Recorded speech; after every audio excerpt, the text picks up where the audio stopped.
मी मराठी बोलणार नाही असं म्हणणाऱ्या परप्रांतीयांच्या गर्दीत मला एक असा कलाकार भेटला जो गुजराती असूनही अगदी खणखणीत मराठी तर बोलतोच, सोबत बाप्पाच्या इतक्या सुंदर मूर्त्या घडवतोय. हा आहे रमाकांत देवारिया, ज्याला लोक रमा म्हणून देखील ओळखतात. जो वर्षभर एका नामांकित कंपनीत इंजिनियरचं काम करतो, पण गणपतीचे 3 महिने मात्र हाडाचा कलाकार.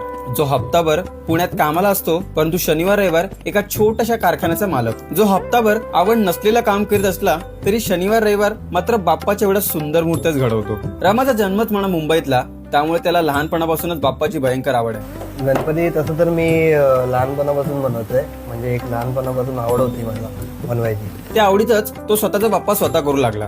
पुढे ही आवड प्रेमात बदलली आणि रमाकांतने विशाल शिंदे यांच्याकडून गणपती बनवणं शिकून घेतलं. अजूनही शिकतोय मी दादांकडे, कधी असा वेळ भेटला की जातो. प्रेमात वेळ नाही लागला तर ते प्रेम कसलं, म्हणून 4 वर्ष आधी चेंबूर विभागात एक छोटस गणपतीचं कारखाना सुरू केला, ज्यात त्यांनी 11 इंचापासून 2 फुटापर्यंत बाप्पाच्या